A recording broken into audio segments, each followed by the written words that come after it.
Welcome to another Transforming Assessment webinar. This session is the 9th of September 2015. Today we've got Associate Professor Cath Ellis, who's at the University of New South Wales in Australia, and Dr. Rachel Forsyth from Manchester Metropolitan University in the UK. And they'll be talking about what can we do with assessment analytics. So Cath and Rachel, would you like to take over, please? Hi everybody, I'm Cath. I'm in UNSW Australia, sitting in Sydney. I'll let Rachel introduce herself. Hello, I'm Rachel. I am sitting in just outside Stoke-on-Trent, actually, in sunny, not sunny, UK. Okay, I might kick off by asking a set of questions that I often ask when I'm talking to people about assessment analytics. The first question I ask everybody, and I think I always ask this first, is should we do it? And then the next question I ask, if so, what might it look like? Now, I then what I'm going to do now, and what Rachel is probably going to be doing alongside me, is really addressing that second question first. We've got some ideas between us about what we think assessment analytics is and what it might look like, but what we both agree is that everybody should be thinking in the front of their mind all the way through this other question, should we be doing it? So we should be addressing this from both a pedagogical point of view, from, if you like, an operational point of view, and from an ethical point of view. So from a pedagogical point of view, will it actually bring benefits to student learning? From an operational point of view, can we actually make it work in an efficient way that doesn't cost us so much money? And thirdly, ethically, are these things that we are ethically, morally entitled to do and should do? Rachel, I don't know if there's anything you want to add to that. No, I think that covers what we want to look at. I just wondered if anybody wanted to type into the box, just while we get going, what they think assessment analytics might be like, just as their initial thoughts, where they're up to at the moment. And we can carry on talking while you do that.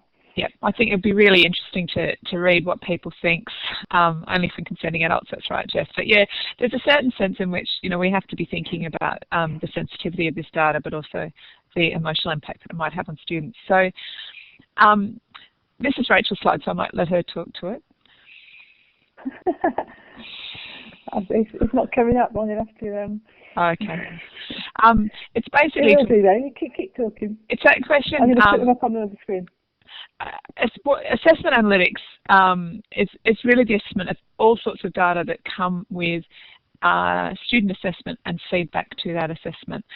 The question that we ask ourselves is which data should we use and for what purpose? And how does it map into other analytical approaches that we want to do or undertake? And how does it also match, work alongside and with other data sets?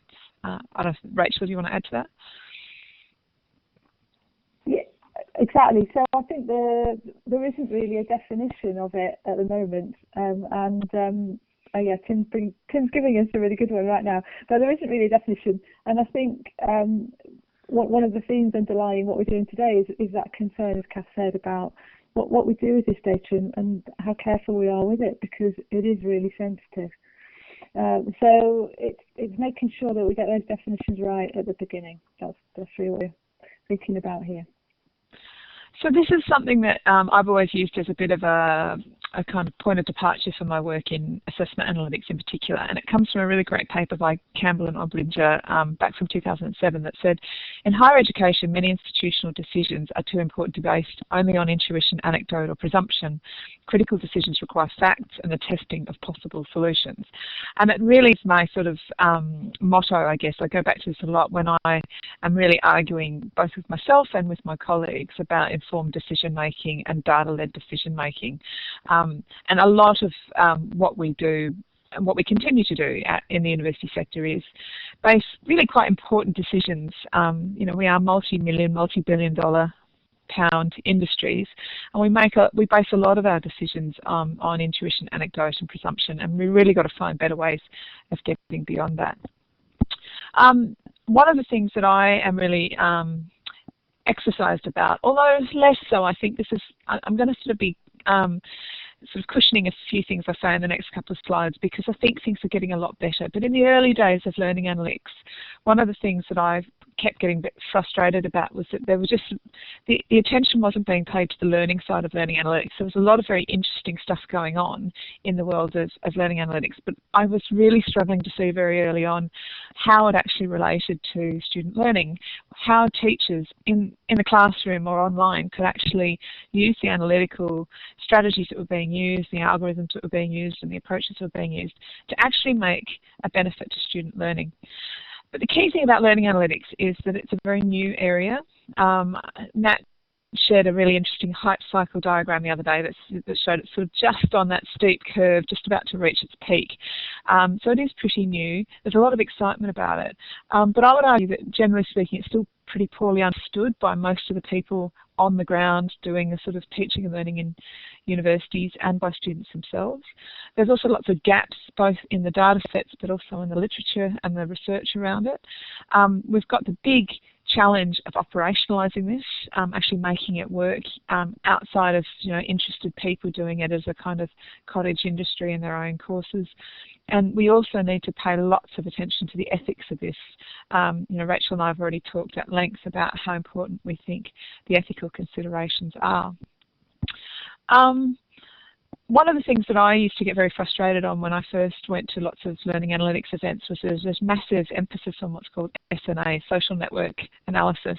And even still, when you go to learning analytics conferences, you tend to get bombarded with lots of diagrams that look a little bit like these. Sorry if I'm going too fast through them, but I used to always struggle to look at SNA and really understand how it might be meaningful to a teacher. But there are also lots of other problems with SNA as far as I was concerned. It was also always very partial because SNA, social network analysis, is always based on students interacting with each other in online discussion spaces. And that's where still most student learning doesn't actually happen. It happens in a classroom. So it was only capturing a part of the interaction between students. And I also, as I said before, struggled to understand the usefulness of it. I used to I still put it in the category of what I call, isn't this interesting and aren't I clever, which, is fascinating stuff, but I used to always struggle to see how this could actually be put to use to improve student learning. The other thing that I found frustrating about a lot of the research on learning analytics is that it tends to be very focused on attrition and retention. And this is, I think, because a lot of the work is being done in the United States, and North American institutions tend to have a much bigger problem with attrition and retention than British institutions do, who in turn have a bigger problem with attrition and retention than most Australian institutions do. So it's just not an area of significant interest in Australia. So the things that I used to get frustrated with learning analytics, and still do to a certain extent, are that it's useful only to a tiny proportion of students and teachers, and it tends to focus on things other than learning. And so this is my, if you like, quick definition of assessment analytics. I tend to see it nesting within these other larger sets of analytics. The biggest set, of course, is academic analytics, which is, in my mind, a kind of euphemism for business intelligence in higher education. A lot of higher education institutions have been doing what they call, or what we would call, academic analytics for a long time. This sort of area isn't particularly new. Learning analytics, I would say, is a subset of that makes use of data to make informed decisions regarding student learning, but assessment analytics is specifically looking at data that's related to learning analytics. And as I said, one of the big challenges that we face in all of this is my favourite phrase, institutionalized operationalisation. It's all well and good to be able to do this on a small scale, but how do we actually scale it up to the institutional level? I just might pause there for a moment to see if there's anything Rachel wants to kick in on any of that.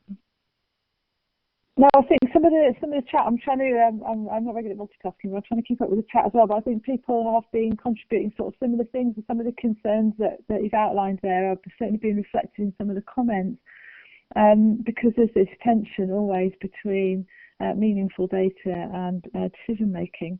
And I've just said to Connie that we, in the UK, there's certainly a culture of quantitative data holding sway because measurements are easy to look at, perhaps, and actually making quite poor decisions sometimes about individual courses based on large data sets, and that's where this institutionalized operationalisation, where I can't say it, can get quite problematic, I think.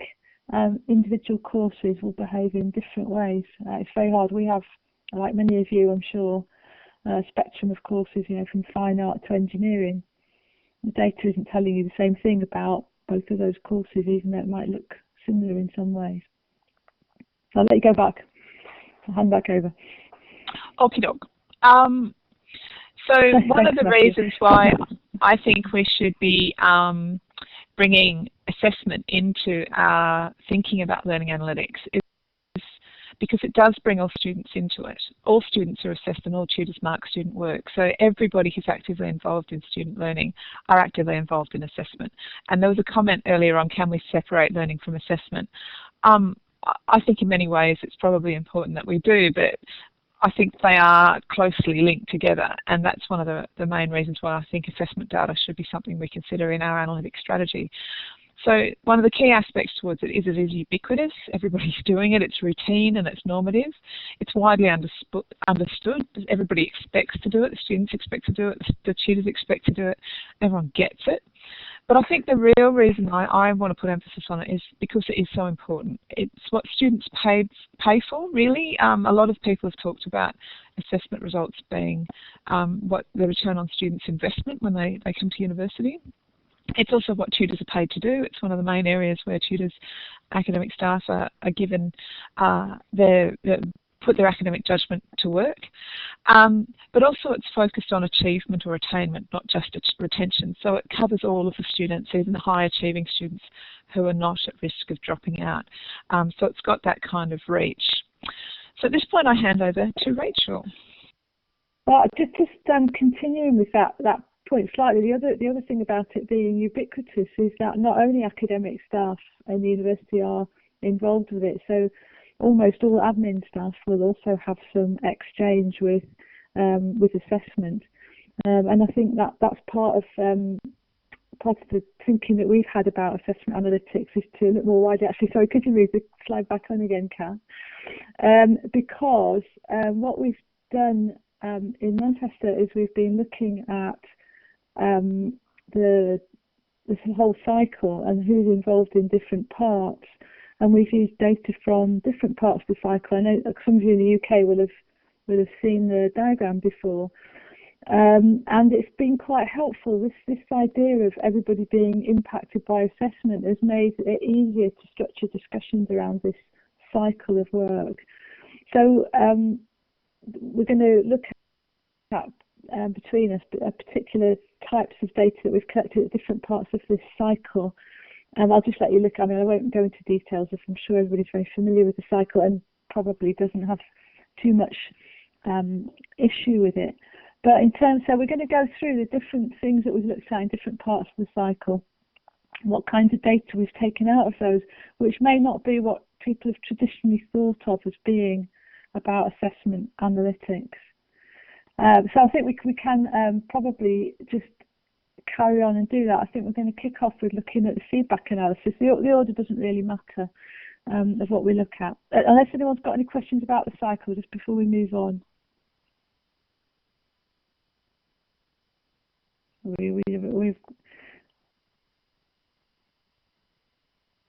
Yeah, well, Jeff, again, I think the idea of having this cycle that we discussed, how one part of it impacts on another, has been quite powerful in involving students and non-teaching staff in discussions about managing the whole process. I mean, if you're a student, you don't care that a member of administrative staff is maybe collecting your assignment for you. If you're a tutor, you have your own ideas. Okay, do you need to move on, Rachel? Shall we move on? Yeah, I think we're going to start looking at your feedback analysis. Okay, so this is really talking to some of the assessment data that we currently collect and for a long time have collected. One of the arguments I make about assessment analytics is that we've never really done much work on assessment analytics because we've never had data that is fine-grained enough for us to really have useful analytical information coming off it. So the sort of data that we've always collected or have collected for a long time on student assessment are things like degree classification that you would get, say, in the UK sector, whether you get a first-class degree or a 2-1 degree and so forth. The GPA or what we call it at UNSW WAMS, weighted average mark at progression or at the end of a year. So the cumulative GPA or WAM after a sort of period of study. Individual module or course results, so the results that you get for an individual component of the degree, and then the results for the assessment tasks within that make up that course or module results. We've always collected those individual things, or we have done for a very long time. What I'm arguing is that we now need to, and we can, look at an even finer level than that. So if you imagine that this new set of ideas sort of nests within this larger one, we can now collect data on things like assessment criteria and common errors. So we can actually get rubric results coming off the assessment criteria decisions, and we can also record comments that are made in line in the writing or in the assessment task as well. The argument I'm making here is that these are new data sets. Previously we did actually record these decisions, but usually with a pen on paper, and then gave the data sets back to the students, and we never collated them. It was sort of unthinkable to collate them. But now a lot of us are marking electronically.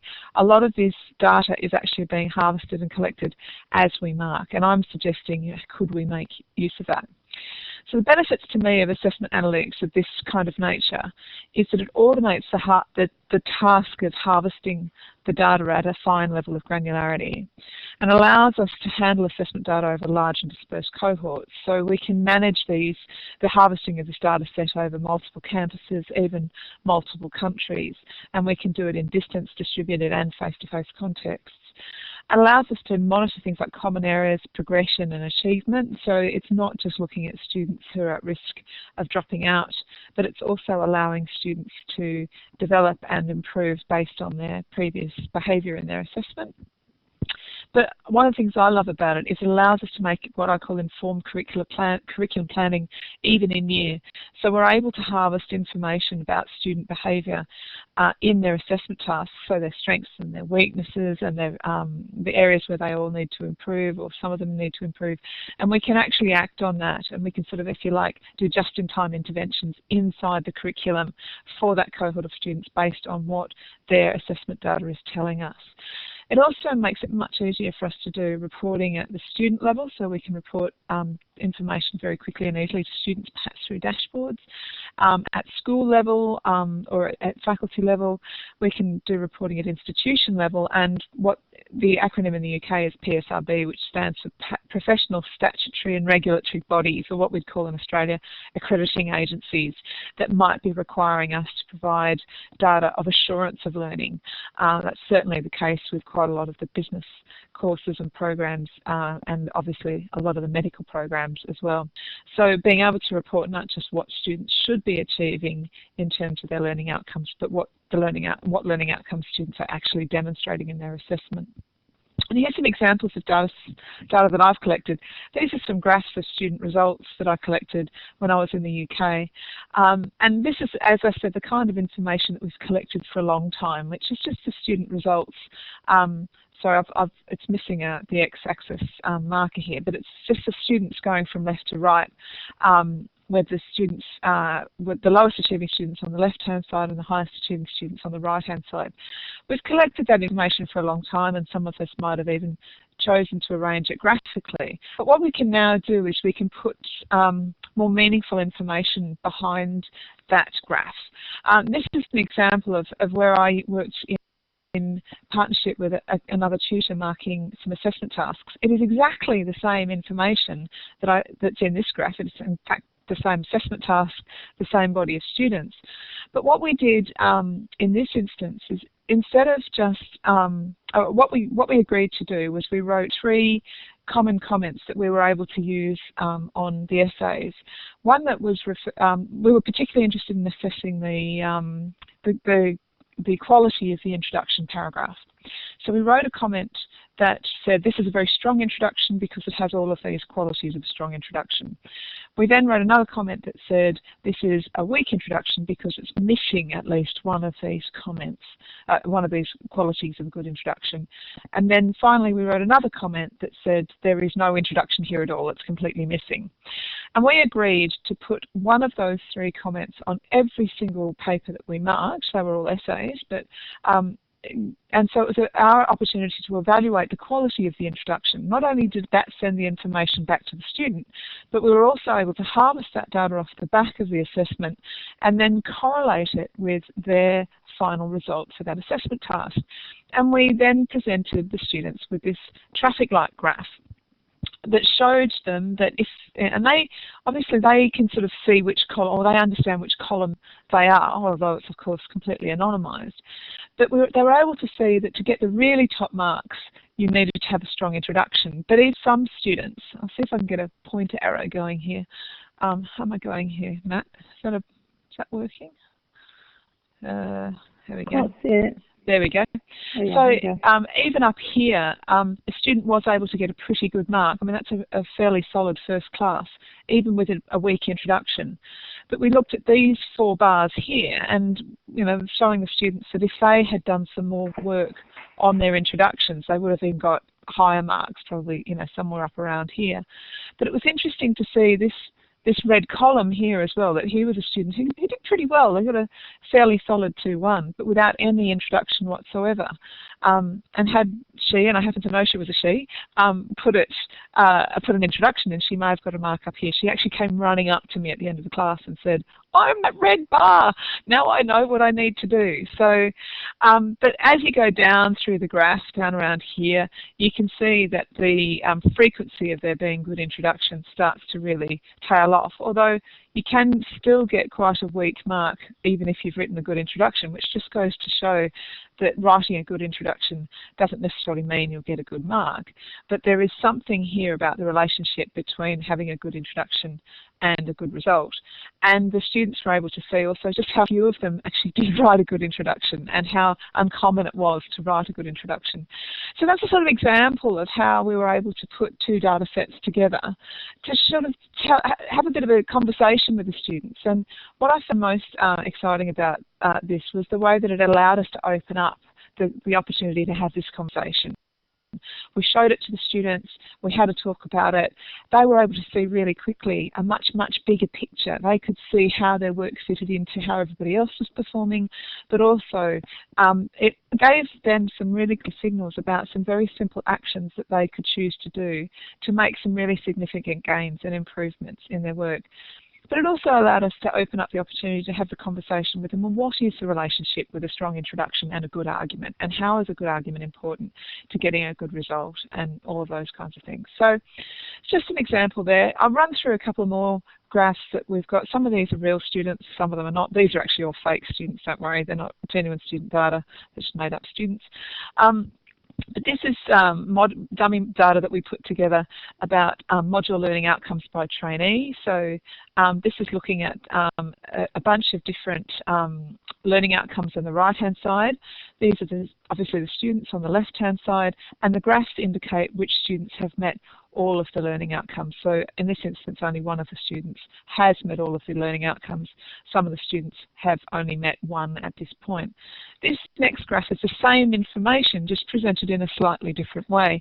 We can see from this graph that there are some learning outcomes where the students have found it fairly easy to meet the learning outcomes, but there are some where, for the most part, most of them are still struggling. And so that also gives the teacher a really good heads up about where they need to be focusing their attention in the remainder of the curriculum, and perhaps only focusing the attention in these areas for those students who are yet to meet those learning outcomes.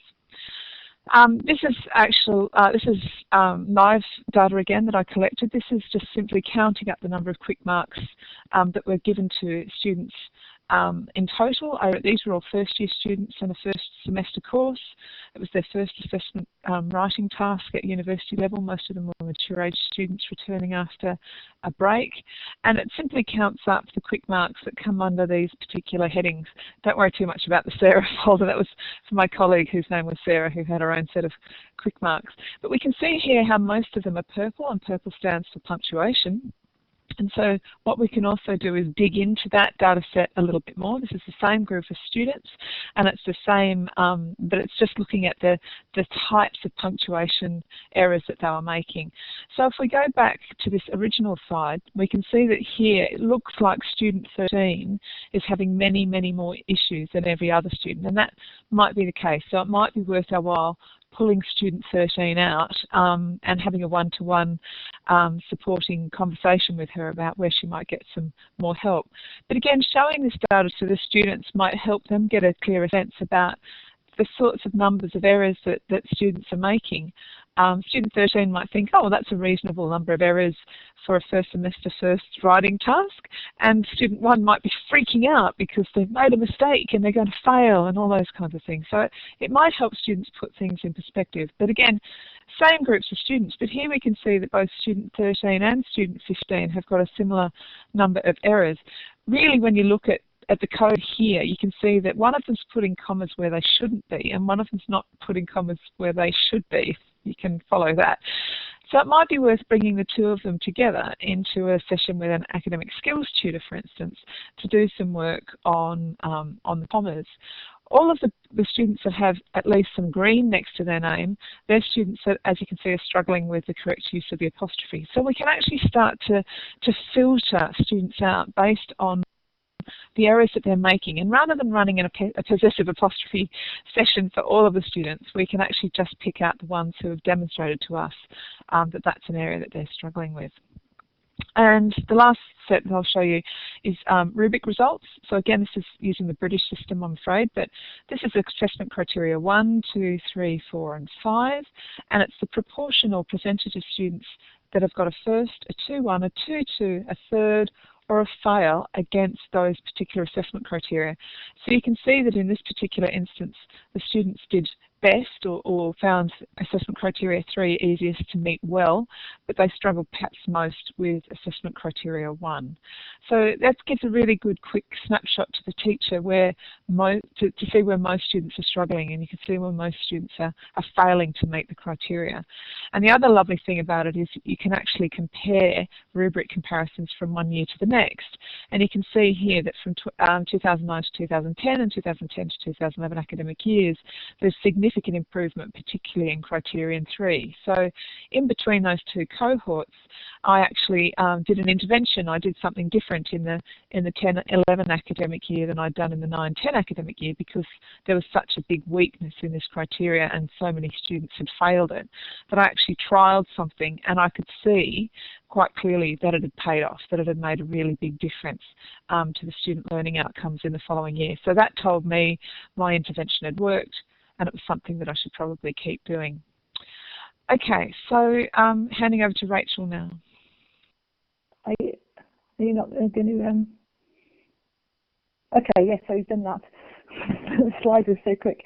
Yeah, so actually I think we'll just have a pause there, because quite a lot of people, I think that's got a lot of people thinking, Cath, about the opportunities this gives for personalising, learning to put personalising information for large cohorts. I don't know if anybody else wants to comment on that, or I'll maybe let you go back through the comments, but also give people a chance to think, because this one is about that. The examples that you've just given are all about allowing us to look at individuals within mass of all that data, and you've done that by taking a relatively standard approach to doing the marking and feedback.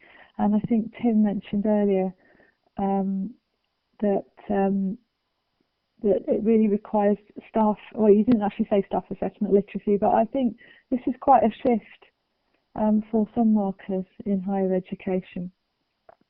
And this notion of using this data to try to improve assessment literacy, I think, has been really key to both of the sort of projects we've done.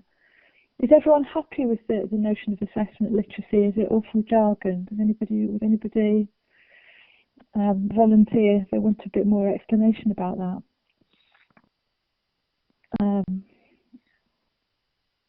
I guess we could ask you to raise your hand if there's anything that you want to. Yeah, just do that. So Connie, this idea that people need to do this in a consistent way for it to be useful to students, and that what I'm going to go and talk about just briefly is how we've used assessment analytics on a much more institutional level, which is different, but not unlinked, if that's a word. So they're connected because we need people to have systems in place so that people can actually implement the kinds of things that Cath has just been mentioning. At the level of a module, they need to be able to get hold of the data. So it is a huge challenge, Connie, and that's sort of where we're up to in our institution, looking at that. So if we could just moving the slide on a bit. Again, I'll keep putting the cycle up because it's so helpful. But if we move on a little bit, I'm just going to give some quick examples. I won't go into quite as much detail, but I'm always happy to share more information with you afterwards if you'd like to. So one of the things that we did in order to support staff assessment literacy and student assessment literacy by extension was to analyse the types of assignment that we have in the institution. Now, we have no rules about this in our institution. You can have any kind of assessment that you like. And Anna, both of those, as far as I'm concerned, both staff and student assessment literacy are really important here. So what you can see there, these are the top 10 assignment types, is that 4 assignment types are way more used than others, despite the fact that you can have anything you like. And we do have about 200 different types, and some of them look quite way out and innovative, but there's only one of them usually. Most people resort to exams, essays, reports and portfolios. And what we did with this data was to provide quite a lot more support in terms of designing exams, essays, reports and portfolios, and making sure that they were really well designed if they were going to be used, and to talk to staff about alternatives to those and to provide guidance on doing that. So we used that data to really help us to implement better advice and guidance for staff, including the best use of marking criteria and feedback. So feeding into what Cath was saying just earlier, we were trying to look at how we could improve their literacy if they were going to use those ones. So the next slide, if somebody could move it on for me, actually shows the kind of guidance that we've produced. It's all freely available and you can download it for yourself if you want to. Things available in PDFs and they are editable, I think. So we actually produce things to support those kinds of assignments, but also we looked at some fairly commonly used alternatives to those and made those available to staff. And I don't know if that one's come up for everybody yet. My computer's quite slow this morning, but we can also move on to the next one. I'm trying to read through these reasonably quickly. I've put the link up. If I will try afterwards to type it in. I'm not working. I don't change out of my. Thank you, Matt. It's like problem with the iPad of not being able to switch windows. So there's just some examples of what the resources look like when you zoom in on them, and I've found these quite useful in terms of giving them some ideas about alternatives, but also making sure that they are using the assignments they've picked in the best possible way. So that's just some examples. Okay, if we can move on to the next slide. This is a completely different use of it. This is to help us manage systems better. One of the things that students told us through student satisfaction surveys was that the organisation and management of assessment was not as good as it should be. So we analysed, we had a receipting database which told us when things were coming in, and that was really only used to give admin staff a heads up about when they might be expecting to receive paper submissions. It wasn't used for digital submissions or presentations at all. And when we analysed it, we could see why students and staff were having some issues because we had these peaks. So this is the period of time when we started doing the analysis in 12-13, and this has led to quite a lot of changes. But you can see that around the time of Christmas, which for us is a short holiday, and Easter in March, we had huge peaks of assessment. And although this is a sort of perhaps not what you might think of assessment analytics, it was really helpful to us in thinking about whether we should stagger things a little bit more, whether we needed extra staff to support that, whether we should block out teaching time following these peaks in order to give staff time to do the marking so that feedback could be done in a timely way. So this was all about managing submissions, predicting workloads, and making sure that we didn't get into too much of a muddle. So that's just a really simple use, and that led us to think about, if we move on to the next slide, why we only use the system for paper submissions. Well, that was because it was only to help with admin staff, and we started doing an analysis of what else we needed to keep track of, and lo and behold, we found that paper-based assignments were in a minority in terms of coursework, and that actually we had lots of non-paper-based assignments. So we have degree shows, we have performances, dance, drama, presentations, of course, lots of those, artefacts that people have to hand in. There was a huge range of things when we actually did that analysis. So again, that was putting together the data about submission times and types of assessment, and this has just helped us to put into place assessment management systems that are slightly improved. I'm not going to say that we are finally there yet. And the last bit of data that we wanted to show you before we go into a little bit of a discussion, we can just move on to the last one slide, is those of you in Australia and the UK won't be at all surprised to find that we really wanted to look at student satisfaction with assessment. And in the UK, the National Student Survey data for assessment shows that students are much less satisfied with that than with other aspects of their course. And people have been trying to improve it, and it has improved over the last 10 years since we had a national survey. But it still lags behind, and I think there is certainly, our UK people may contradict me here, but there's a certain sort of, oh well, assessment, they're never going to be happy with that. There's a feeling about that.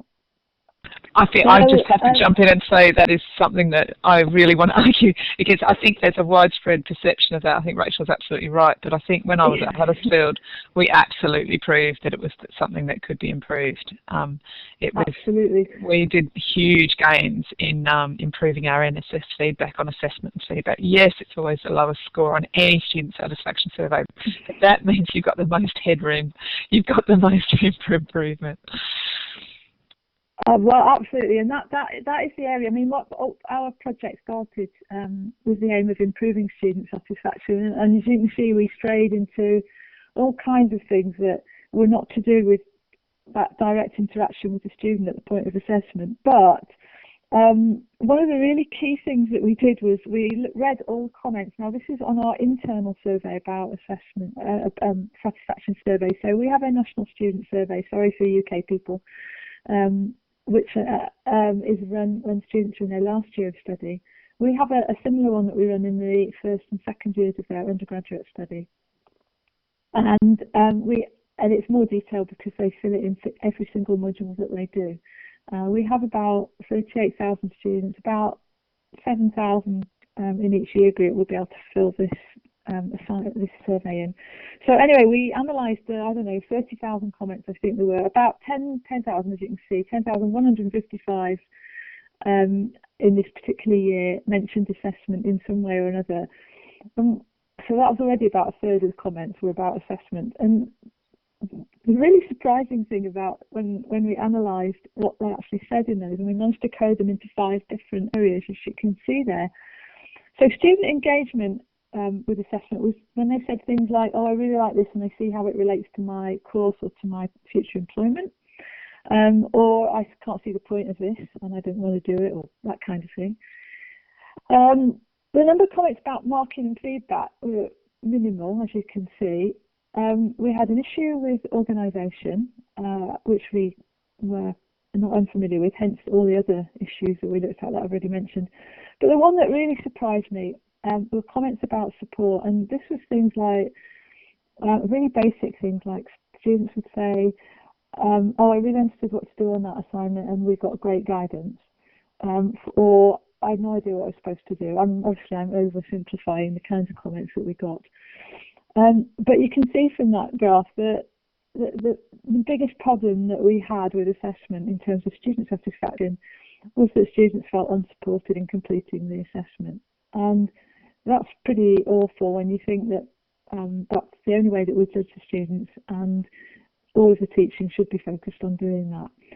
So this was pretty standout data for us. Well, exactly, Matthew, we unpicked a huge number of things in order to improve this, and basically we reset, we reorganised all of our institutional code of practice on assessment, and we wrote very, very simple procedures which covered writing assignment briefs, feedback, how we give feedback to students, how we do the marking, and how we do the moderation of the assessment process. So I don't really want to get into too much detail about that today, but I'm really happy to send people links to what we did afterwards, quite institutional procedural, of course. But what that did was it clarified exactly what, for academic staff, and this is about staff assessment literacy, it clarified exactly what staff were responsible for, academic staff, and what the expectations were from them in terms of their communication with students about all parts of the assessment process. Now, everybody had their systems in place, and probably none of those systems actually contradicted these simple procedures, but they were all expressed in very complex ways, and students were getting very, very confused by it. So this has been a huge, I don't know if it's been a huge success for us. It's been a success for us, so it's an ongoing process. In that student satisfaction with assessment, we've moved from being in the bottom quartile of the National Student Survey to the top quartile. We're not in that area for any other aspects of student satisfaction. This is public data. I'm not trying to do down anybody in my institution. We can debate the values of student satisfaction surveys in a different forum, but I think it has been successful because it has clarified exactly what's expected of everyone, staff and students, and we've got a consistent approach in place, and that has entirely come from analysing this data about assessment, which may not be what you were thinking about with assessment analytics to begin with. So I'm going to stop there. We've got about 10-15 minutes, I think, where we can have a little bit more discussion about this, because what we really wanted to do was ask the question of, should we be doing this at all? Cath and I have obviously presented some aspects of this that we believe to be ethical and helpful to students and to staff.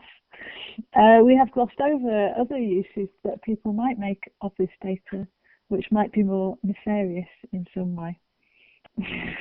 So we thought we'd open that up, and Jeff immediately asked the question, can we afford not to?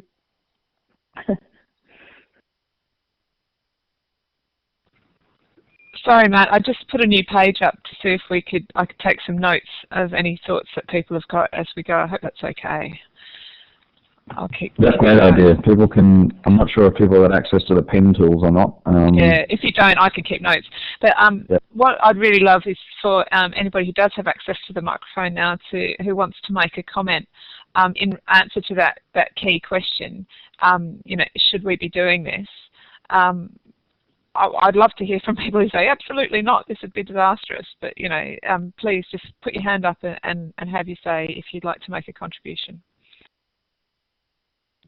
So for those people who came late, there's a hand symbol at the top of the participants list. Just press that if you want to use your microphone. Thanks.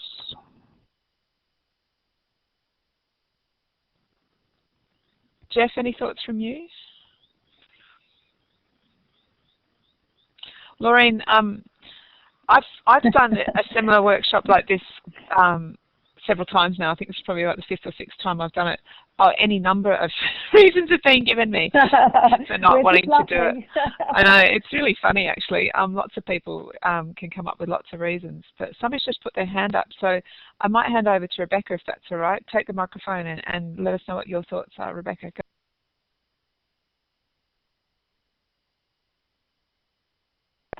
Rebecca, you need to press the talk button in the top left-hand corner. There I am. Hi. I see that you've been looking at assessment throughout the year. I'm from IB, so we only have assessment at the end of 2 years. But we are actually having been doing learning analytics or assessment analytics without calling it that for the past years, where we use the outcomes of the first and further assessment exam sessions to inform curriculum development for the next year. So what is working well, what is not working well. So yeah, it's been an advantage. Yeah, but you don't feed back to the students. Oh, that's fine. I mean, you don't have to do any of this. It's, but I think that that's actually a very similar example of what I showed you with the comparing one rubric from one academic year to the next. You know, one of the things to bear in mind with this is that it's not necessarily, it doesn't have to be student-facing to be learning analytics. It could be tutor-facing. It could be institution-facing. It doesn't really matter who needs to know the information. Sometimes it's just that the tutors working on the course or the course convener or the head of school needs to know this information, not necessarily the students. I think one of the areas where I've had the biggest lot of concerns raised by people who don't think we should be doing this are actually people who are concerned about the emotional impact that this has on students. And when I've got documentary evidence, I've done some analysis and evaluation of the impact that this has on students, and some of it's heartbreaking. It's absolutely heartbreaking. You know, I showed some of the this data to students the day after they got their assessment results back, and I was doing certain measures, but at the end I just sort of opened up a free text box to the students and just asked them any surprises. And one student replied, no surprises whatsoever. Yeah, I was kind of expecting that type thing. And one of the other students wrote simply, I am absolutely stupid. And that was a really big wake-up call for me, because I'd just been handling this as numbers. But it's really important to remember they're not just numbers. They're students with hearts, with feelings, with egos. You know, some of them have put their blood, sweat and tears into this work and they've failed. And that's really, really difficult to see on a big screen when you're the lowest column in a long column that stretches right up to a place where you can't even imagine getting results in that kind of stratosphere. And so that's a sort of big thing for me. I think some of the stuff Rachel's doing is much less student-facing than that, so the ethical implications of that are slightly different. Well, they are, in the sense that we're not looking at individuals. There are ethical implications for staff as well, I think, if you're aggregating their data and using it to make conclusions. Like Penny has just put in, you know, does this help with removing variability between cohorts? No, I don't think this on its own would remove variability. There might be things that we do in response to this, which are some of the procedural things that I was mentioning earlier, which help to reduce the opportunity for variability. But this data can only point us in the direction of asking questions about what's really happening. And I think staff also feel very sensitive. So Lorraine, that's why people won't do it. And we both laughed, and I don't really. But one thing people say is, "What do you know about my assessment? It's me that does it. I've been doing it for a long time, and nobody's complained about it." And so on. So it's about being sensitive to. There are a lot of real people involved in doing all of this, and the danger of aggregating up data is that you do sort of trample on their sensitivities. Can I bring in some experience in the Netherlands? This is not necessarily learning analytics or assessment analytics, or maybe it is. There is a system here that was devised by two former teachers, which is called RTTI, which is for Recall, Transfer 1, Transfer 2, and Insight. And it is a way of looking at assessment and scoring your questions to assess a particular type of learning outcome. And when they have been teaching many schools in the Netherlands and now branching out over Europe, where they have a clearly different experience where initially the teaching staff or trainers for the teaching staffs are trained, and then they go into the school, and what turns out to be is introducing a language to talk about assessment, and the students love it because they finally understand why, for instance, a quick an 8 out of 10 for a quick quiz is not as heavily weighed as the big test after 3 months, and they finally understand why some questions they never seem to get because they don't know what the teacher wants. So it's not only a negative outcome, and also there was a point before, academic staff can be very sensitive to the external scrutiny. That is true. It also helps some teachers understand why their tests don't work. So there's absolutely, you have to be careful, but you don't have to not do it because you are fearful of how it will hurt people. Sometimes when you want to learn something and you want to improve, it hurts. So I think if you introduce it in the right way, it doesn't have to be very harmful at all. It can help. I couldn't agree with you more. I just think that's a really, really perceptive analysis of the situation. That idea that there are risks doesn't mean you shouldn't do it. But we also, the point you make, we really need to be careful. This is a potentially very powerful weapon that we've got. We need to be very, very careful about who can use it and who has access to it. Somebody's made a comment, I don't know if I can find it now. Oh yeah, Fergit is talking about how students are horrified about how much you can see on Moodle and how much surveillance power you've got on things like an LMS. Yeah, I think those are probably the same students who are horrified about how Facebook works as well. They sort of have a very low understanding of just how much of their lives is being tracked in a day-to-day kind of world. That awful penny drop moment when students realise that they're content providers for Facebook. But yeah, I think that we also need to have a think about the big C word, consent. How much do we need to get students to consent to what we're doing here? It's their data, it's their information. I think that's a really important part about this as well. But the same, I think the point, Rachel and I both laughed because we've just heard it all 1,000 times. We've heard every possible objection. And a lot of it, I think Rachel would agree with me, a lot of it is displacement. It's academic staff and students transferring or displacing their anxiety about something onto something else. But I would argue, and correct me if I'm wrong, Rachel, but a lot of the ethical things that we need to bear in mind and the, if you like, emotional sensitivities and emotional vulnerabilities are very, very similar for students as they are for staff. They're very, very similar sets of sensitivities. And I wrote up there in the notes about imposter syndrome. I think that a lot of academic staff, I don't know if you're not familiar with imposter syndrome, it's worth looking up. I think it's alive and well in academia. I would argue that I think everybody should have a healthy dose of imposter syndrome. If you don't, then you're just a sort of raving psychopathic egotist. But at the same time, imposter syndrome can be really, really crippling. So, yeah. Who's that? Turn on the microphone. Somebody wants to talk? No?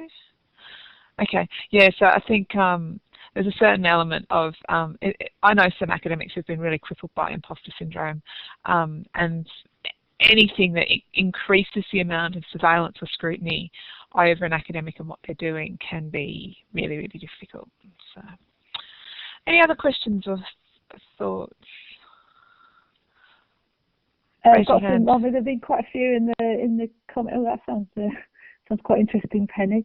But there are quite a few comments about Anna's just mentioned that it assumes the adoption of online marking, which is absolutely true. Everything that you demonstrated there certainly does assume that. And that's where the discussion needs to be had with staff, I think. And for some staff, that will be a big, powerful driver to include online marking. One of the things that I didn't mention is we've made all of our marking criteria linked to graduate outcomes, graduate skills, and we're hoping to develop a system which shows students how they improve in their performance against different skills over the time that they're with us.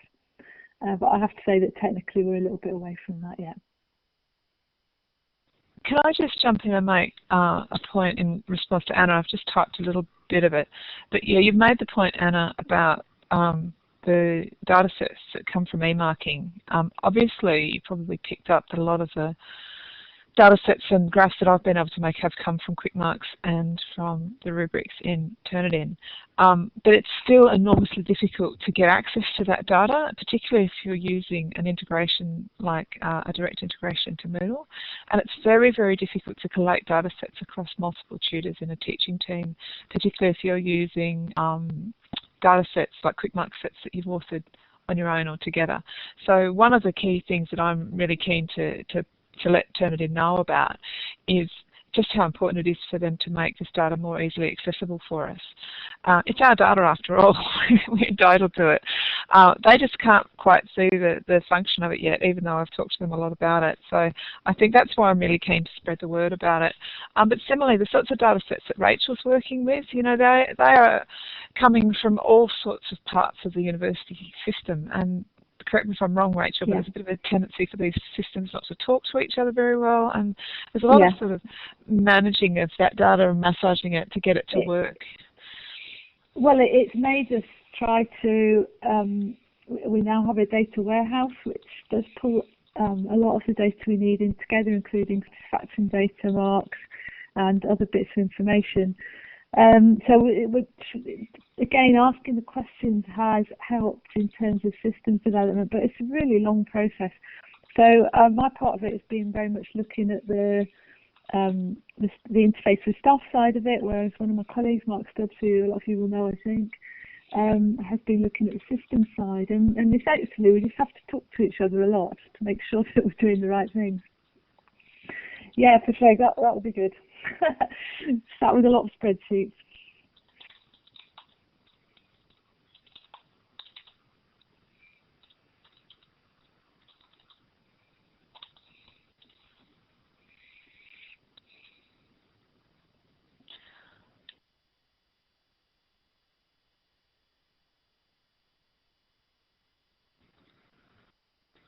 Just keeping an eye on the time, Matt. How much longer do you want us to go on for? I'm fine with it. Whatever the conversation dies down, we can stop it unless people need to go. It is 6 p.m, so I will. Let me just pop back the survey slide so that we will be able to get back to your notes, so don't worry. So for people who need to leave, I'd very much appreciate it if you could complete our feedback survey. That's always helpful. The presenters always like getting the comments too, I've found. There's a live link to the survey in the text chat. Just click it and you'll be able to fill it in. I'll leave that there for a second. But please continue the discussion. It's been very active. Yeah, I certainly want my own analyst, Pedro. Absolutely, I'd love one. Yeah.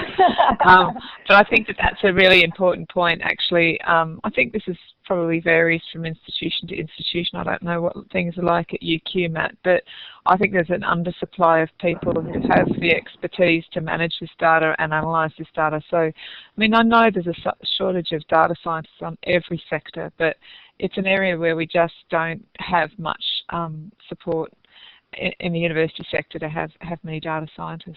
So, yeah. And I'm not really good with data at all. I'm an English literature academic. It's not my bag at all. I mean, I do love a good spreadsheet, but I certainly am very rarely allowed to actually touch them because I don't know what I'm doing. So, yeah. Any other questions? Yeah, Jeff, that's a really good point. And it makes you a little bit at the whim of what somebody else thinks is important data. I think that's not, you know, sometimes, although it's boring, sometimes looking at lots of numbers or qualitative comments, sometimes it needs somebody who understands the assessment issue to do that. Yeah, for sure. And I think, you know, the move towards dashboards is all well and good, but like I said in a comment a little bit further up, dashboards in and of themselves are probably not enough, particularly if it's student-facing information. that students really do need to have well-supported and scaffolded engagement with the information that they're shown on dashboards to really make sense of it and do something with it.